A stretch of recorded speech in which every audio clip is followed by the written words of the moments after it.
Good evening, good evening, good evening. And we are here on another marvelous Wednesday. It was here with the weather feeling good. And I am here with my man coming all the way from South Bend, bending air as usual, all the way from where the Hoosiers, national champs, won in the backyard on the other side of town of his Notre Dame Fighting Irish. Good evening, post game. Appreciate you joining. How's it going for you this evening, sir? Hey, it is beautiful, man. It's always a great time when we get together. Got the nice what ifs tonight, and I hope the people enjoy because we enjoy doing this for y'all. How you doing tonight, Moss? I feel marvelous. Man, I'm feeling pretty good, man. And when you think about that applause, man, I know last week it came, like right in between after. I just be wanting the people to hear your echo in the room because it's moving, man. And I'm very blessed. I'm thankful to bring the people another great show this evening. And we've been heating up with this what if. And when it comes to the sports world, we know it's so much out there to talk about when you talk about what ifs, but we really like to dive in and have our little talks to give us things to really talk about more. And we appreciate everyone tuning in this evening, tuning in tonight as well, taking time out of your evening, whether you with your family or you just chilling, doing what you're doing, and tuning in with the guys here, WTP Sports Dudes, myself, MossBurgh, and post game as well. And we appreciate you tuning in and being here this evening. Official though, shout out to Grow Up Clothing Brand as well. And the first question on the slate, I think for me, one of the greatest. And before I get to that, man, shout out to Papa Whitmore in the building. My guy, MossBurgh, my guy, Mr. Whitmore in the building. We appreciate you birthing a legend and your son, young post, and as he say, mid post, low post, mid post, high post game sports, and you was able to give us this great gentleman to be able to be here tonight and throughout the week and since the first time meeting. So appreciate you being here this evening, and my son post MFing game. We appreciate you, and the support is always here, Mr. Whitmore as well, straight from C Bus, Mossberg in the building. And the first thing, and I think this is one post, I think this Oh, is gonna have the people shaking. Go ahead. I'm be- sorry. before you get to that, man, I just want to say, man, shout out to Pop, man. I wish that I can share some stories about him on screen, but I don't Man, think that would be wise, with the YouTube guidelines. And I'm trying to actually get him on the string with us. He acting funny, man. But I'm yes, trying to sir. get him on the string with us. It's gonna be fireworks when he finally decides to come on. But I'm definitely trying to get him on. You gonna enjoy it. Yes, sir. Yes, sir, man. Can't wait to have him on, man. As much as he tuned in, he's been tuned in from the jump as you have been, and it's just a blessing. And he said, my twin, he's just looking better now. He get his looks from you, Papa. As they call one of the great late greats, rest in peace, the big man. So we're gonna get into it. We're not gonna hold the people up. My guy, there's time left before this decision come. I don't know if anyone heard any news. I haven't heard any news. I've been in the news about it. And my biggest what if for me coming from the sports this season, going into the off season, drafts around the corner, what if AJ the Panther stays at BYU? Give Provo another year of what we seen this year is greatness and more. What's your thoughts on what if AJ, the Panther, stays at BYU post game? Talk to me. My goodness, man. If AJ DeBansa decides to stay in Provo for his sophomore season, his sophomore campaign, I think he would have a really great chance of winning National Player of the Year. And depending on how their roster is constructed, because they lost a lot, they did just get back their point guard in the portal, Robert Wright, I believe, decided to skip the portal and come back to BYU. But they're going to need to, if Dabasa does come back, they're going to need to surround that young man with some shooting, and they definitely need to get some bigs because they lost all their bigs. So as long as they continue to do the work in the portal, you got AJ Dabasa, probably the best player in college basketball coming into the season next year if he decides to stay. They do that, and the sky's the limit for BYU. Definitely. What's up, T1? What it In the do? building. What it do? In the building. Don't hold the people, City League TV, It's good. T1. Ask somebody else, the man of many hats, so many names in the building. How's it good? It's good to see you with the day It's, off, but the day hey, working this evening. you already know it's great to be seen, man, and it's great to see my brothers. You know, I lost track of time, and I always lose track of time, and I be trying to tell y'all, like, somebody got to give me a call. Because sometimes I'll be available, but like I tell my students, I also have ADD, ADHD. I got all the stuff y'all got because they be trying to make up excuses, and I let them know I got it too. You know what I mean? I had it since I was a kid, but I'll be forgetting. And I was on Facebook, and I looked at the time, and I said, my brothers is on. I Yes, got to sir. get on there. And then I see you rocking City League today. And I Oh, already man. talked to you about, because I'm about to call you Moss Thumbnail Bird and Highlight Bird, because you've been out here working, man, Hey, and I see you man, I working. appreciate it. But we need that, though. You know what I mean? For where we're Appreciate it. I going, we got need you. that. I got you, man. Anytime, man. Any day, man. I've cleared my schedule for what we do. As I said, I think what we have is special. I remember the night we talked till 12:31 in the morning, not to get off subject, but in the building, man. We remember these talks in WTP in the comments, but it's just good to see you. And I'm ready to put that work in because I All see day. the bigger picture. And we also got to tap into the coaches out there of City League because I got a phone call this morning. And I think it's starting to happen right before our digits on our phone and as we are scrolling City League TV, T1. So we got to have that conversation.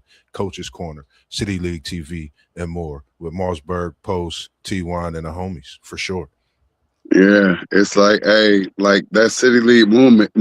It is really, really taking off. You know what I mean? And you Yes, know, sir. I've been out, you know, trying to find editors and, you know, trying to find somebody to come in, and I haven't met that person. And I guess it's because it's supposed to stay in house. So, you know, I just moved the way God moved, and I've been seeing you work, Moss. Appreciate And it. like I said in the text, man, like the podcast gonna get started before the football season, and we're gonna get out there during the football season and get to every team and Sure. talk to every coach and get ready to lay this hammer down, like, you know, it's got set up to be and do. So, you know, we just moving and grooving and moving along, and it's all gonna pop. Good to Yes, see sir. y'all though. Yes, sir. Let's go. For sure. Where For sure. where y'all was at?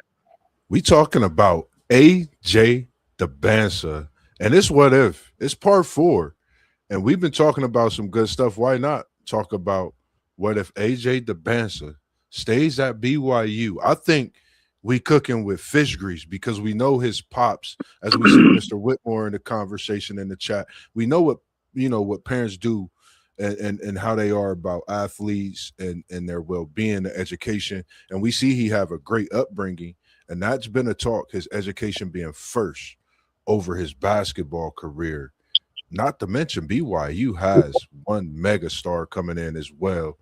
After they just got BYU AJ Dabansa #1, they have a #6 coming in this coming year as well. They have money. That's because they have money. If you want to talk about what they have money, and apparently they're ready to spend it. And one thing that I've been talking about since they started this NIL thing was, why rush off to the NBA or the NFL or whatever or whatnot? Why rush off? Enjoy your life as a teenager and going into your early 20s. Enjoy your life. They're giving you a bag, get your degree, and then go off and do whatever it is you're supposed to be doing. But get you an insurance policy just in case you get hurt. doing what you're supposed to be doing. But like a cat like AJ, your insurance policy is great. They already know what your potential is and the amount of money that you can make. So I really wish that these young men and women, well, the women can't go, but I wish these young men would stop going with eligibility left when they're allowed to make money.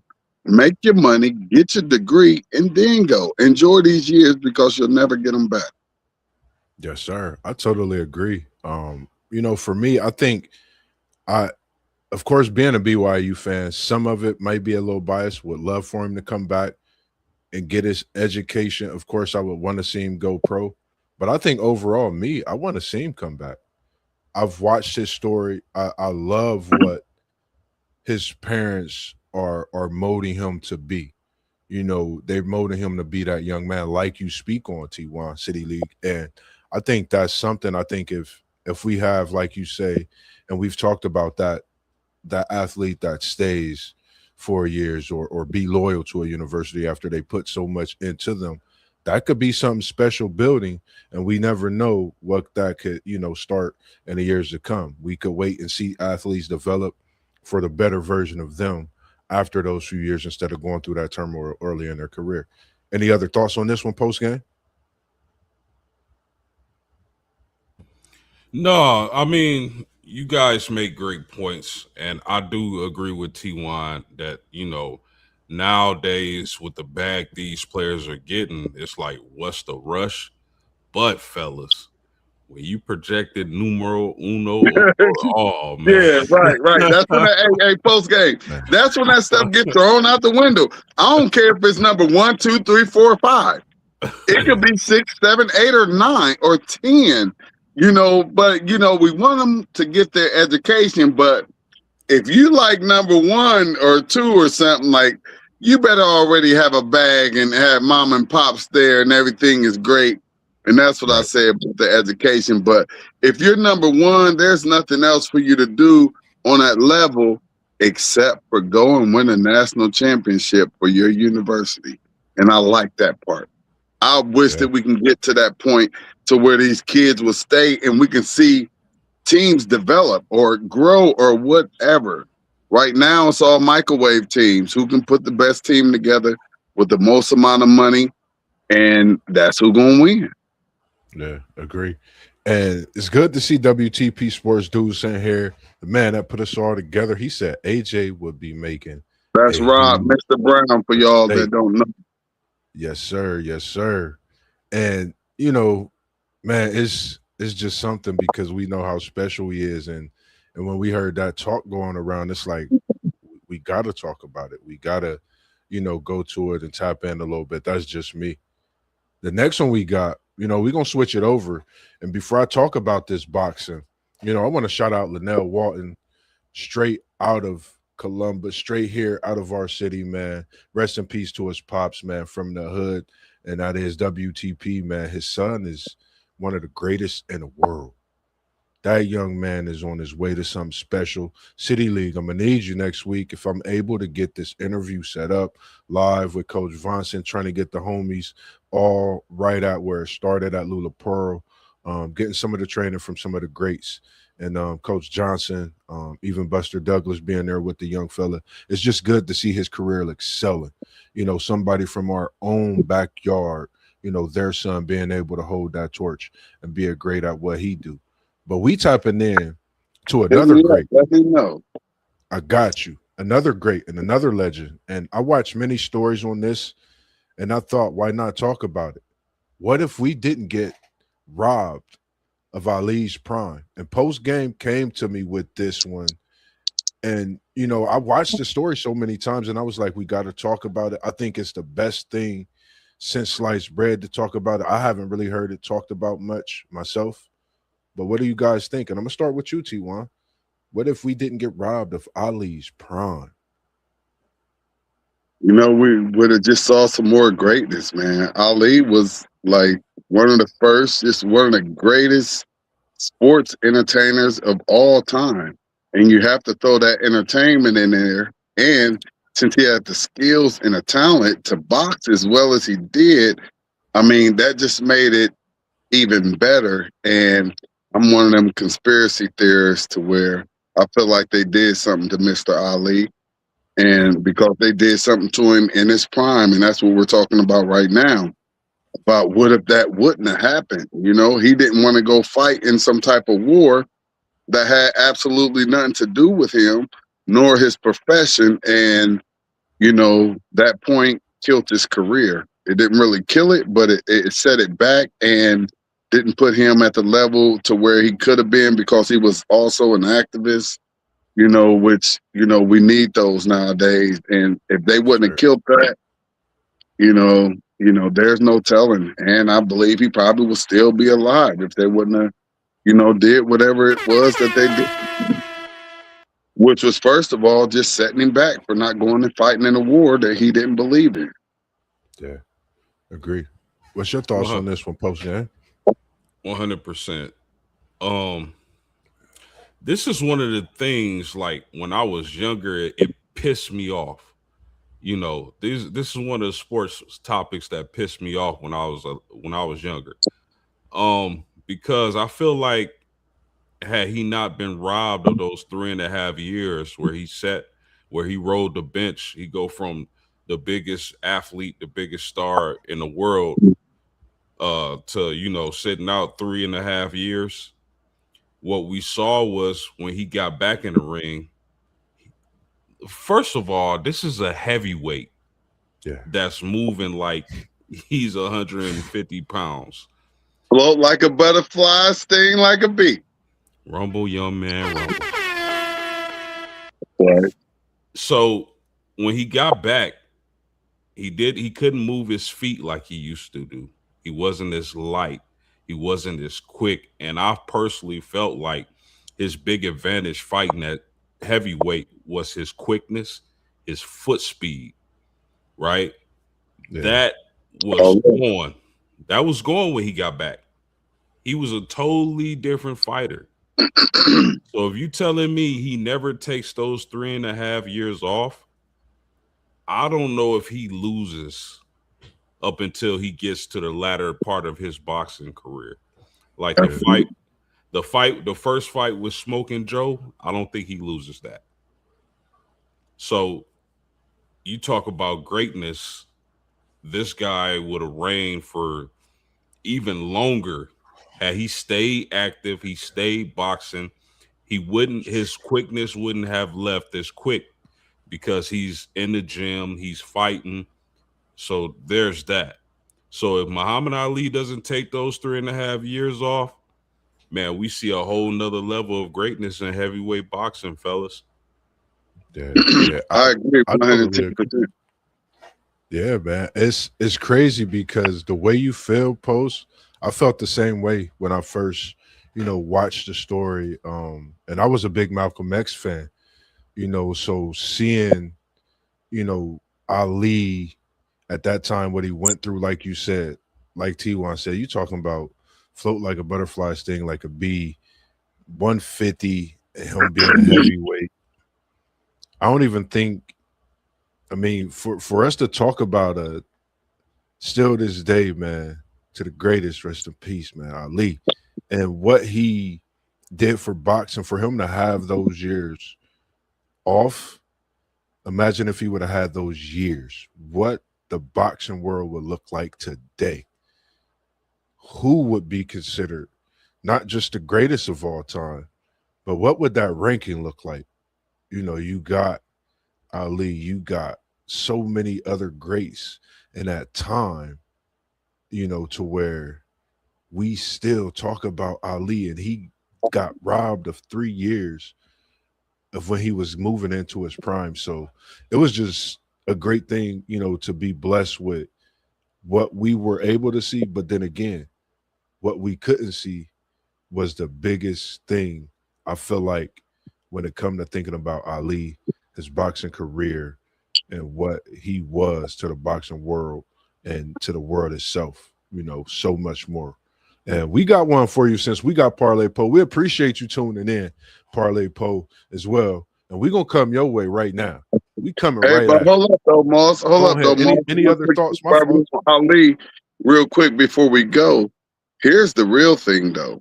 it became bigger than boxing because Ali was educated.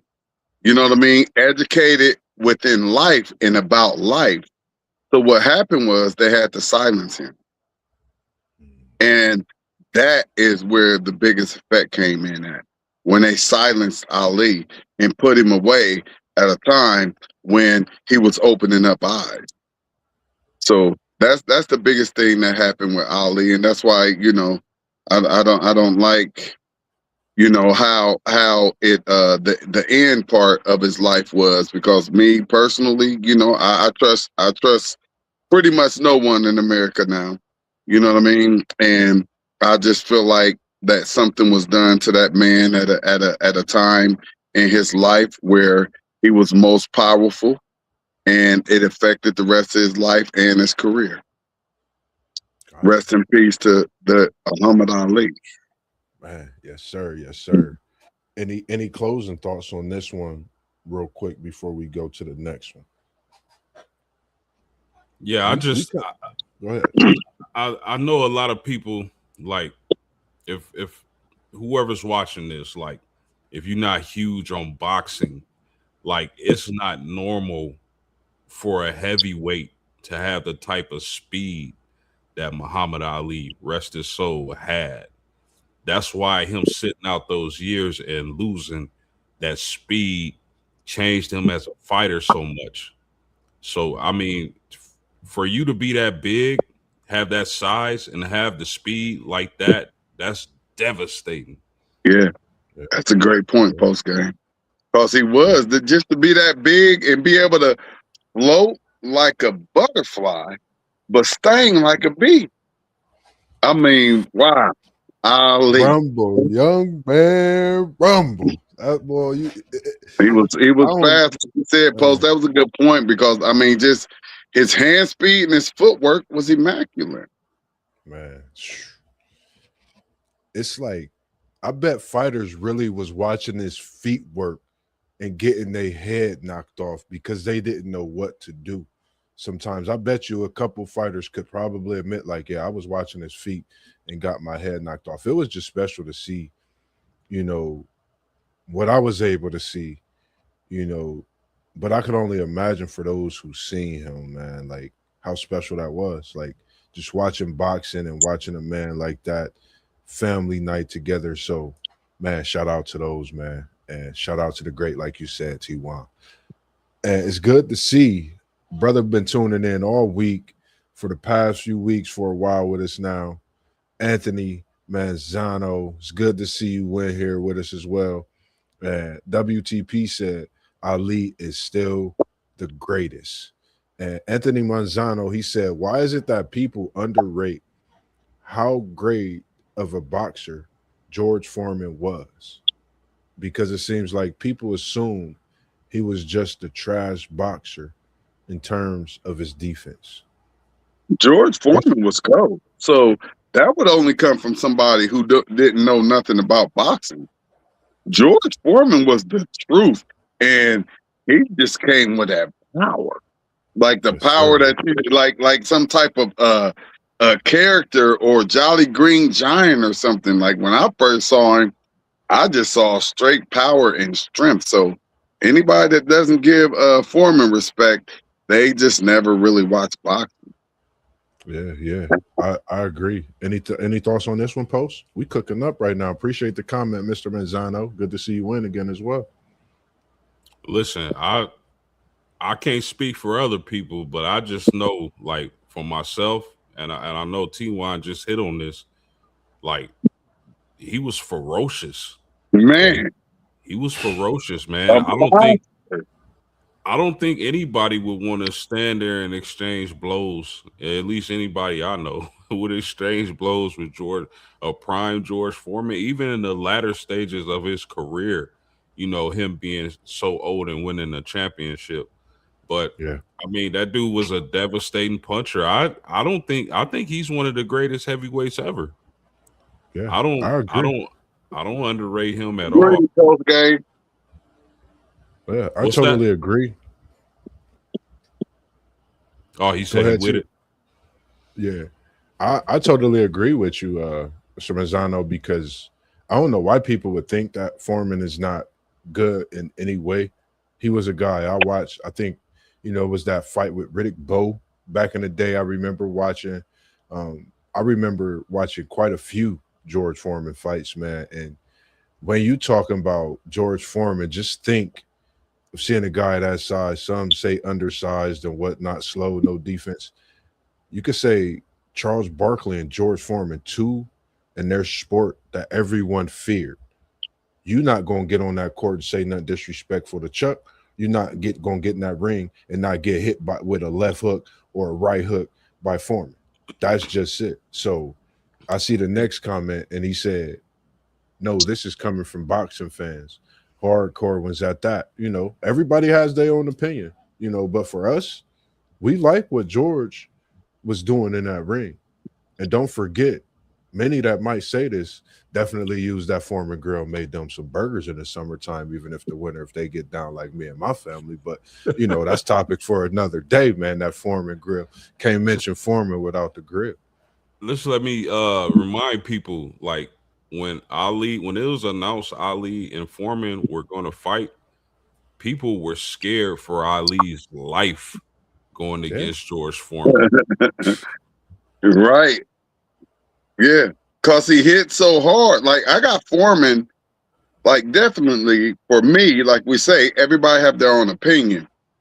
But, like, my top three, like, for real, is Ali, Tyson, and Foreman. And, I rock with that top three against anybody, because you're going to get power, you're going to get footwork, and then you're going to get a sledgehammer. And then another sledgehammer. And he underrated. And I think Foreman's underrated. And of course, we might have seen the defense that people say, but I think he's the underrated fighter. I couldn't even really see the flaw as much as everybody would say with the defense, if that makes sense, because of how great of a fighter he was. That's just my opinion. And Anthony Manzano came in with another comment as well. Appreciate these comments as well. And he said, and I think that line of thinking comes from because they're comparing him to Smoke and Joe and Muhammad, who were elite boxers in terms of their footwork. Got a great point. Definitely I like got that. a great point But there. I will say this for anybody who doesn't know who George Foreman is. I would like to know, outside of Tyson and Ali, like, who would you put ahead of George Foreman in his prime that would want to go up against George Foreman in his prime? Man. For any viewers out there that are not George Foreman believers and think that he may not be in the top five, who y'all think who y'all gonna put above him outside of Tyson and Ali in his prime, that he wouldn't go in there and catch him with one of them haymakers that he brought back from Mississippi and it be connected with you? You about to go see Jesus. Yes, sir. Yes, sir. And another one, he said, it's hilarious. You should bring that up. My generation says Tyson Fury will dominate George. We gonna Anthony Mazzano, definitely tap into the WTPSportsDudes.com. Send us an email. Unc is in the chat. Definitely send him an email. We could get you on the show. We could set something up, because we got some boxing shows that we definitely want to attack with more talks as well. And Unc, we appreciate you tuning in this evening as well through your busy schedule. And he said he probably definitely outside of most people's top 5 to 10. Man, but Fury, he bullied people because he was so big. You know what I mean? Mm-hmm. Like, wasn't nobody gonna bully George Foreman. I'm sorry. You're not gonna bully him, and if you get caught slipping, you're going night-night. And he knew how to play defense. He can get up in there and rock with you and cover himself. That's the part of boxing that people don't think about, is the defensive part. Like that gypsy genie, whatever they call him or whatnot, he's mainly offensive. You got to think about that defensive part of the game. And them old school cats knew how to cover themselves up and defend and wait and wait for that shot and lay you. And that's a great point. Let me add this too, man. Fury lacks punching power. Mm, talk Fury lacks punching power, man. I think a talk. more comparable heavyweight would be maybe a Lennox Lewis. Lennox Lewis was bad. Yeah, he was bad, but I'm taking Prime George all day. Prime George gonna put Lennox down. Oh yeah, I'll take Prime George, but I think he would be a better. Lennox was cold though. He But would, I feel you. yeah, I get what you're saying completely. Because Lennox was a great heavyweight fighter. And Yeah, you can't yeah. put nothing past him. He was a great heavyweight fighter, regardless of who he went in there in the ring with. He was going to perform, and you was going to be happy with the outcome and his performance. So I'm rocking with that. I agree. I agree. And we appreciate everyone tuning in this evening, rocking with the guys here at WTP Sports Dudes, post game, MossBurgh, City League TV. And we see you in the building, Parlay Poe. And we're going to say rest in peace to one of the GOATs of your team, that Go Blue, that Michigan squad. And I was thinking about it. There's a lot of thoughts in the chat. What if Roy Tarpley?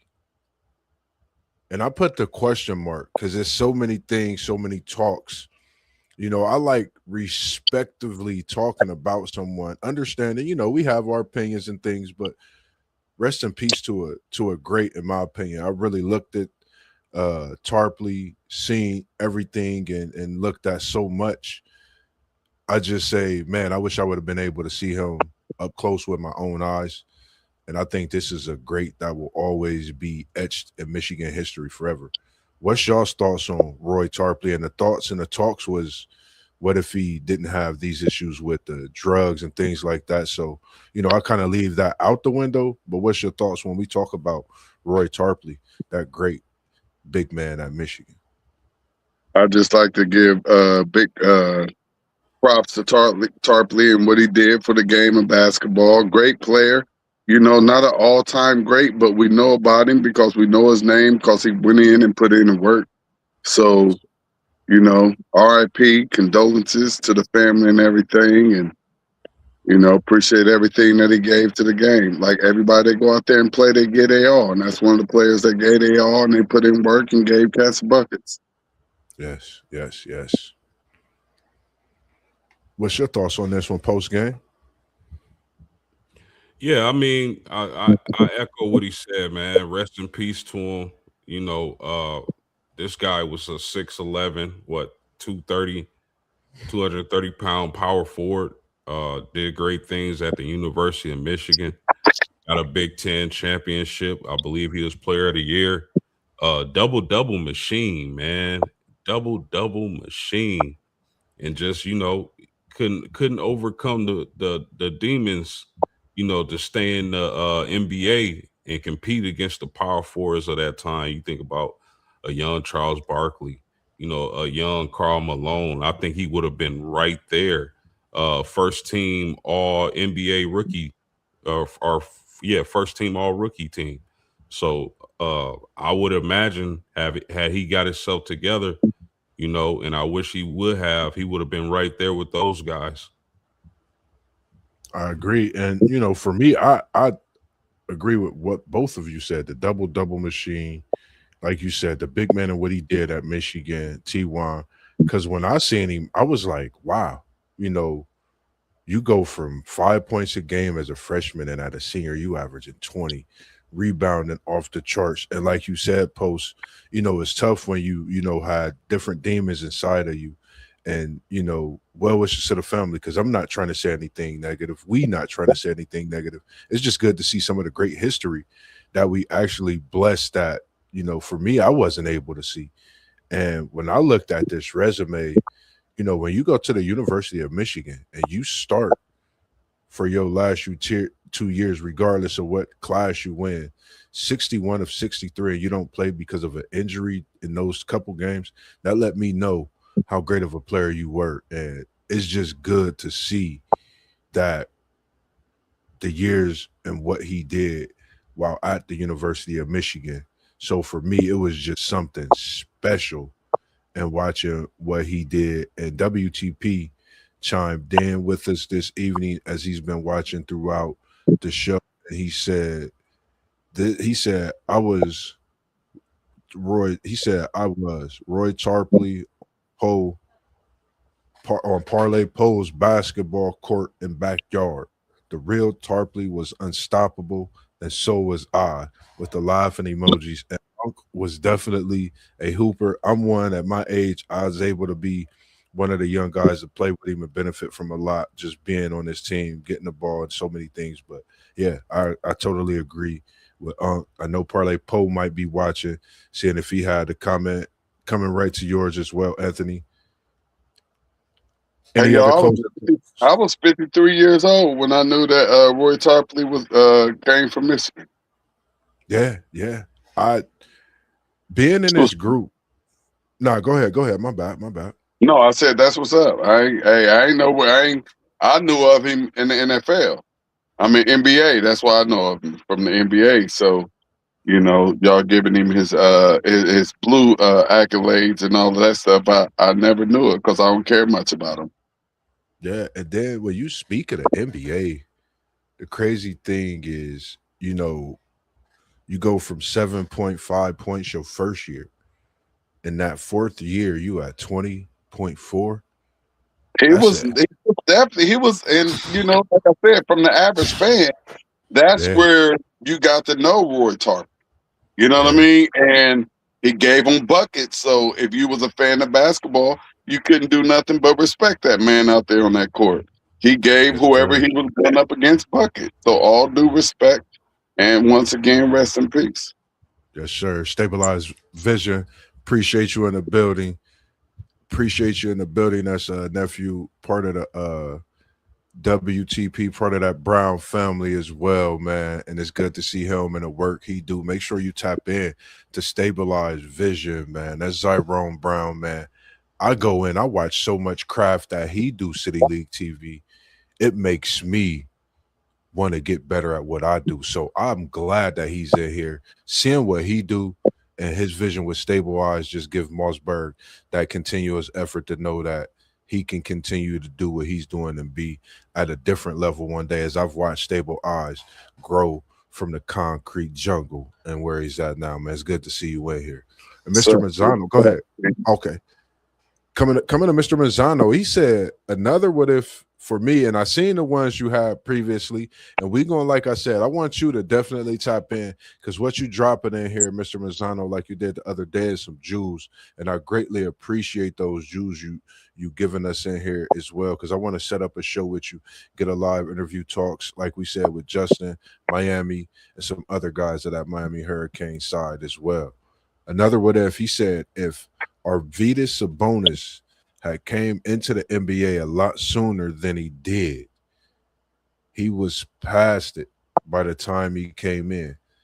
I watched the story on Arvydas. He was supposed to come in about 3-4 years sooner and be pretty much changing the NBA at that time to where you really seen these big men from, Europe and different countries. I can't think of exactly where Arvydas Sabonis is right off the back. That's my boy's guy. But he was a special gem. Any thoughts on this one, fellas? I mean, he played in Portland, right? Yes, sir. I mean, I don't feel like he came in too late or nothing. When he came in, he put in work. I would have to give him the same respect that I just gave Roy. Sabonis came in and put work in the NBA, and that Portland team was pretty good all the years that he was there. They just wasn't able to get up over that hump. So I got big props for Sabonis. I give Sabonis big props as well. But had Arvidas came into the NBA earlier, when he got to the How NBA, earlier? What do y'all mean earlier? I thought it came in and put in work and everything was fine. What do y'all mean by earlier? he did come in and put in work, T1. You absolutely right. He put in Yeah, work. But I'm saying, had he got in there 5 years earlier while he was still in his prime, Shaq dominated Arvidas. Had that yeah, been 5 years earlier, I think, of course, Shaq gonna get his. But Arvidas would have made that matchup very interesting. And I'll say this: if you think Jokic is a great passer, which he is, man. I think Arvidas was a better passer. Sabonis he was all around cold. But I'm a little confused with it's not really an argument. We're just having a discussion about if he came in 5 years earlier, because if he did come in 5 years earlier, he may not have been mature to the point to where he was when he was at that 5th year when he came to the NBA, because the NBA is it's a different game. So, and then with him coming in and dominating like that, I just will have to say that, we all gonna say you never know, because he may have came in too early and wasn't able to develop more and get past the ceiling where he was at. So, just from what I saw, I thought he came in probably at the perfect time for him and his development and what he was able to do on that court, because he still played double-digit years in the NBA, correct? Well, sure, he played over 10, and that Portland team was great because of him. So what if he would have came in a little early and it would have stunted his development and where he was able to be and have that longevity in the NBA. So that's just where me. I don't always like going against the grain, but I ain't got no problem with it. You understand what I'm saying? Post game, but 100%. you know. 100%. No. I mean, the thing is though, when he got to the league, he was already 30, going on 31. He had lost. If you remember, his knees were always wrapped up. He couldn't move like he was moving years before overseas. Yeah. That's what I'm saying. The difference would be like he could actually move back then. About time he got to the NBA, he had lost a lot of that athleticism. And he could have lost that quicker if he came to the NBA 5 years sooner at the age of 25 and got beat up a little bit, something that he wasn't used to when he was over there overseas. And you never know. That's why I say I think he had a great career and came in when he was supposed to come in, because it may not have been as successful if he'd came in a little earlier, although he would have been much more talented. Yeah, I agree. I like that one. And it was great. Just I like that one too. Definitely, man. And we gonna keep it cooking, man. We got some good ones up here, and I was trying to throw one in for everybody. I don't think I got yours in on the chat, T1. I'm glad you were here, because you might be able to cook with some fish grease for a couple minutes on this one, because I'm gonna come at you with one here in a few. But I'm coming at WTP Sports Dudes.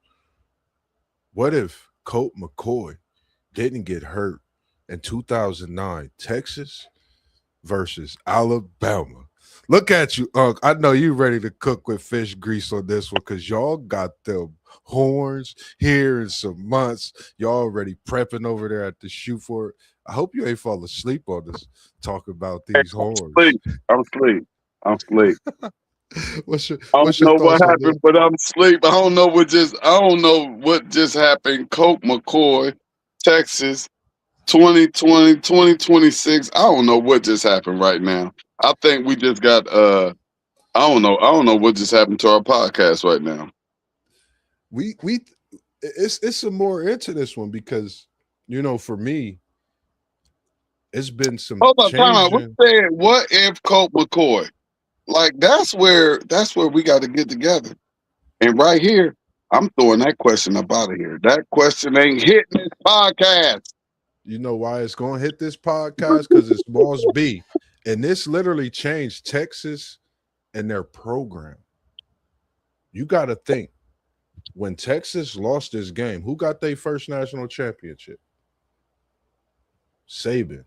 What did Saban do after this over at Alabama? Build a dynasty. What did Texas go through? Losing seasons. Talk to me post game. What's your thoughts on this one? I think they would have defeated Alabama in the national championship game. It would have been a close game, but I think ultimately Colt McCoy and the Longhorns would have prevailed. And our man Rob of WTP Sports Dudes probably would have did a few backflips, jumped through the roof, would have had to get roof repairs because he jumping like Jordan because Texas won the chip. that season.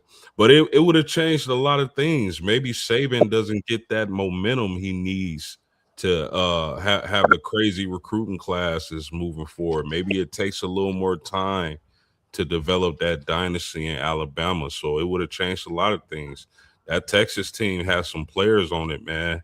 I believe that's the team with Earl Thomas, right, Moss? Y'all Yes, remember? sir.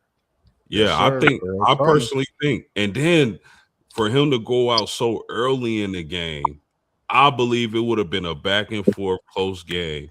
And at the end of the game, Texas would have pulled it out.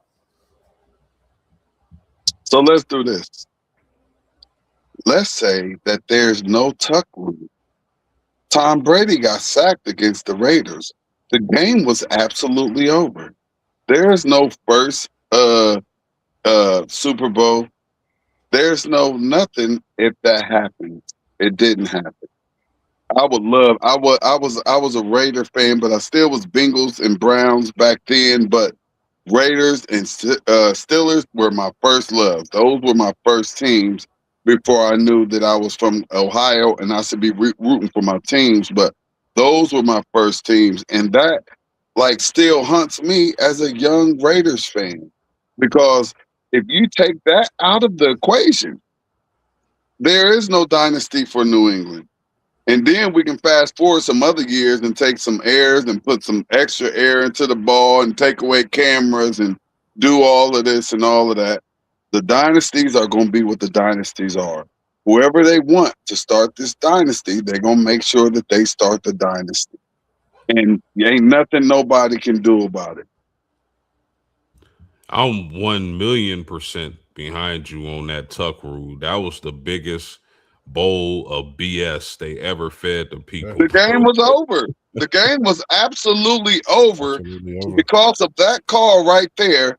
They were able to win their first of many Super Bowls. Facts. Yeah. And the that next wasn't one- anybody getting injured. Yeah. Sorry I to agree. switch it up a little bit, but you No. know, when I hear the ifs and buts, you know, my high school basketball coach, Dick Ricketts, 88 and 90, if ifs and buts was candy and nuts, it'd be Christmas every day. First time I ever heard it was from that man. Yes, sir. But not, one thing with me, man, I love when we get on here because we could just do what we do. The what ifs is always good with MossBurgh. So when you chiming in with the what if, I might have had something to say about the same what if. And when you bring that in on the Deflategate, that was one me and post game definitely wanted to, itch our way back into sometime because we definitely have like a slew of them, but I try to, I don't know, it'd be some tough, some I want to jump to, but at the end of the day, I definitely like that one as well. And for mine, and WTP, he did come in, he chimes in, he said, Texas blows Bama out. They had no answer for shit. Oh my goodness, man. You know what? I totally Y'all wonder forgot why that I brought team. this on here. Y'all forget this Colt McCoy team beat Ohio State. I totally something forgot before that that. team had Will Shipley, man. I totally Yeah. forgot. Yeah. But time out. Well, y'all want to go back to Colt and all that, and we can do all of the what ifs in the world that we want to. So everybody want to forget just a few years ago, there was a play that happened in the end zone in that Ohio State and Georgia game when it was clearly a personal foul, and that defensive player from Georgia should have been thrown out the game, and Ohio State would have had the ball at about the 1 yard line. Like, we don't want to talk about no ifs and ands and buts where that was supposed to be Ryan Day's first national championship. Y'all better stop it. And everybody watched the game. Everybody saw Jeremiah Smith get absolutely clobbered in a defensive position. The commentator said, yep, he's out of there. It's going down.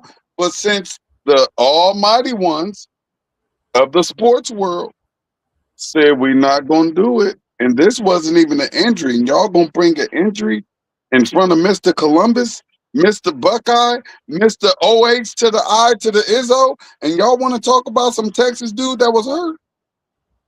and we got our player knocked out the game. And if you do that, we up like 24 points, and there's absolutely no way for you to come back. Y'all better stop it. Don't start with me. I've been chilling. We've been talking about boxing. We've been chilling. We've been talking about BYU. So we've been chilling.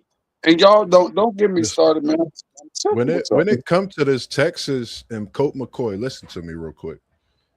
They not only was 16 and 21 after this, they're just now getting their feet back under a whole new head coach, Sark. This is years later. This is over 15 years later that a team is just now getting themselves back in position. You know, Charlie Strong couldn't do it. Nothing against the people they brought in, but you seen the domino effect. Like you said, Saban went and built a dynasty during that time. So you got to think when you play Alabama, they're going to add its smoke. Who built it, or did they build it?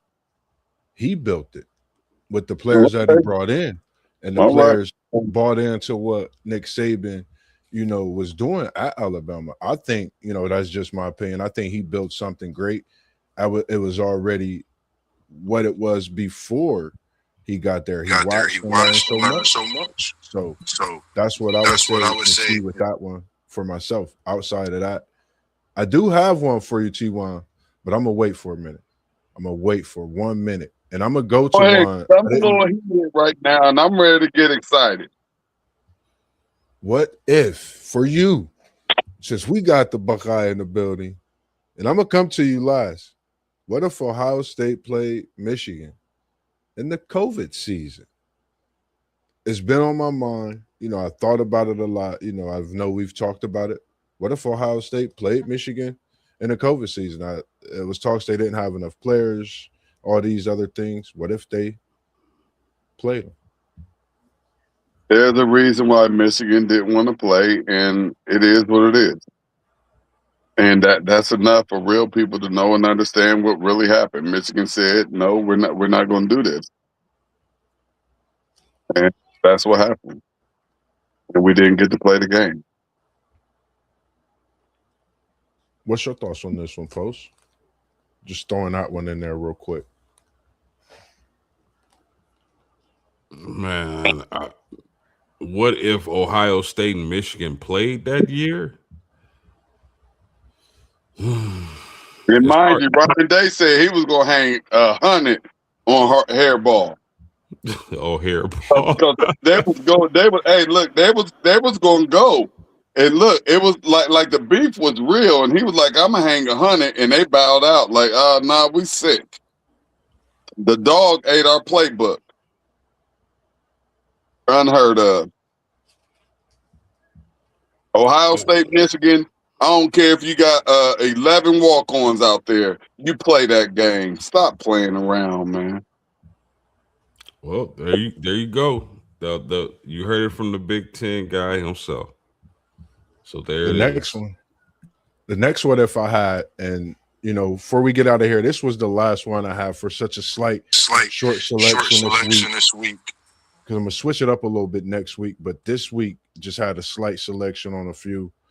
What if Drew Brees did not leave San Diego? What if he didn't leave San Diego to go to New Orleans? What's your thoughts on this one? I'm gonna come to you first, Post. What's your thoughts on this one? Drew Brees, San Diego, New Orleans. They probably still are the San Diego Chargers, for one, if Drew Brees doesn't leave. You think about LaDainian Tomlinson, Drew Brees, and Antonio Gates at tight end, along with the receivers they were able to draft that were really good. Their defense being solid. I believe that the San Diego Chargers, with a healthy Drew Brees, would have won a Super Bowl. One of the dumbest things ever was them letting Drew Brees get to New Orleans. Man, once again, y'all know me. Probably didn't see it at the beginning, but that San Diego squad, I mean, they were nice. Freak injury, send him to New Orleans. New Orleans get the Hurricane. New Orleans get a Super Bowl.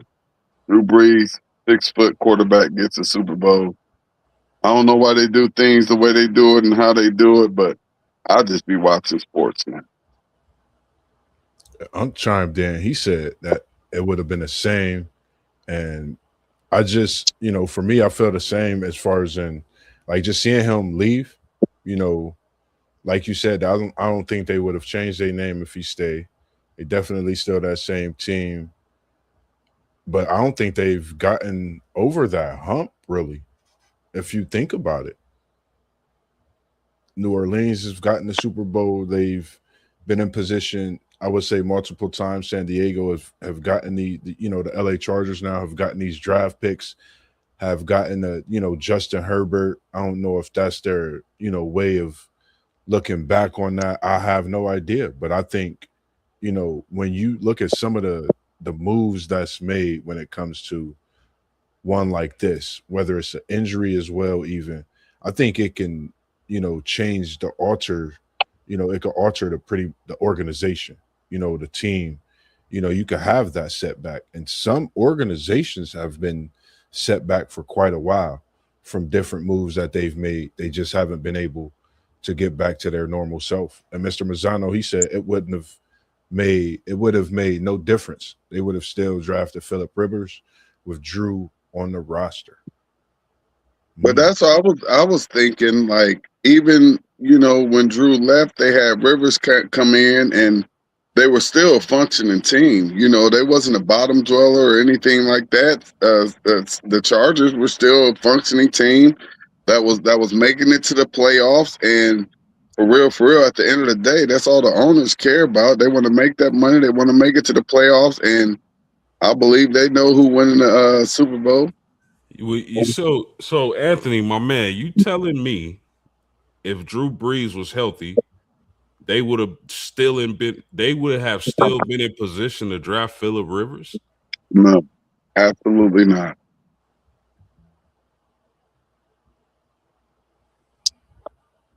That would have been tough. I don't think that would have been any way, for them to make that drive at that point. And you could go ahead. We got Mr. Manzano. He said he got a what if for you for Ohio State, T1. We're just waiting for him to get that what if real quick. But as you Come on with getting it. that in, we definitely appreciate everyone tuning in. My shout out to you guys, man. I appreciate y'all coming in, man, this evening. Joining your boy MossBurgh on part 4 of the What If Wednesday series, and looking to try to see what everybody's schedule gonna be like in the coming weeks. See how the NASCAR is actually going. Because I want to definitely jump in some of these different streams we've been having throughout the busy schedule. Myself, and like you said, T1, we definitely going to get together because we might have to go see some of the boys high school volleyball this season over I at the mean, land. my schedule is crazy, and I'm hoping that at the very least to be able to hopefully I'll get the championship information, and if I don't get to make it out, which I really would like to be able to make it out to, if not a couple of these games, but people don't know what it takes to get out here and be out here from August all the way to like March and burning up all of this gas and stuff and burning up all of this energy, man. Hey, that took a whole lot up out of me, man. Yes, sir, man. I definitely agree, man. Make sure y'all tune in, man. Y'all hit us, man. All the proceeds, man, to go to what we do and what we bring into you, the people, not just of our city, but all across the world when it comes to those sports streams you seeing on City League TV, Level Up Sports Town. We're gonna be sending and working with some with post game. Hopefully, I could get there this summer, this spring into the summer, and be in Indiana this year, which we already been talking about as well. And T1, we coming straight at you. We talking about 2001 in the building. Hold on, T1. Let me drop a little ball That's when for you, my son was born, man. That was a beautiful year, man. What y'all want to talk about? Mr. Mazzano, he said, what were they thinking when they called the abominable pass interference call? Miami Hurricanes versus Ohio State Buckeyes. I mean, they slowed it down. Just Miami just got excited. They slowed it down, and they showed the defender already had Gamble wrapped up before the ball was even anywhere in his vicinity to catch it. Miami just prematurely got excited, and I mean, it was a great game. But guess what happened after that? Miami had an opportunity to go and extend the overtime. That's what people, when they want to talk about it, they forget that part. Like, you had the same opportunity that we had. So we had the opportunity to extend overtime. We went and did that. You know what I mean? And then they gave them the opportunity to extend it in overtime, and they wasn't able to do it. Our defense stood tall, and there was nothing that they could do.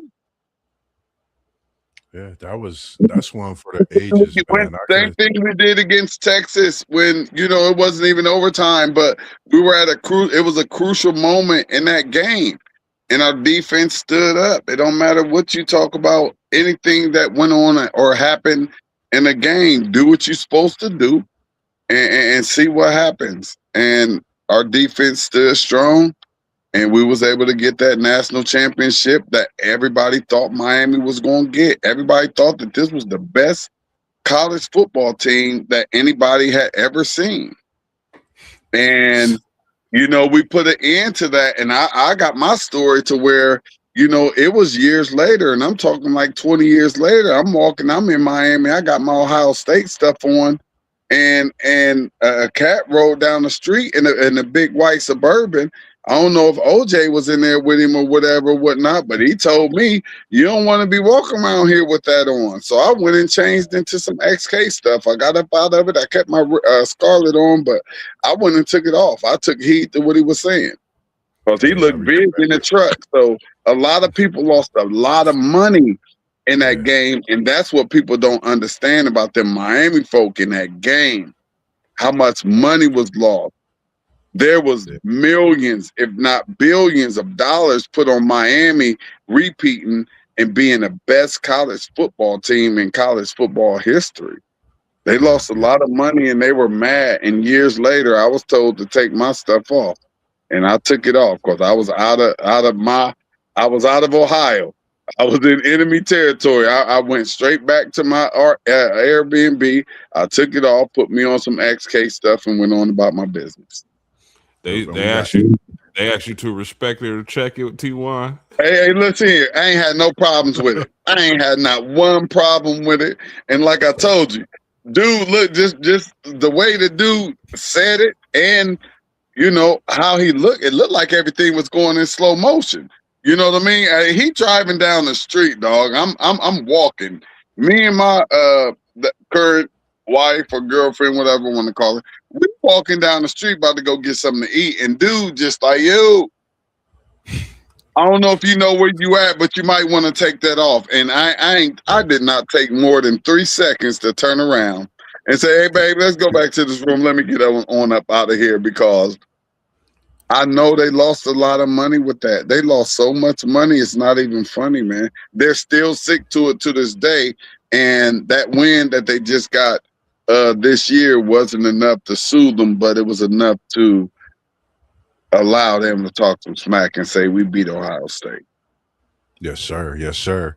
Anthony Mazzano, we see all the comments coming in. And like I said, man, the ones that you got, I'm actually in the works of making a what if, and I'm going with the what if injury, with the injury series of some of the injuries we had, because I know I've been mixing it up throughout the shows with different sports throughout the what if series this past 3-4 weeks now.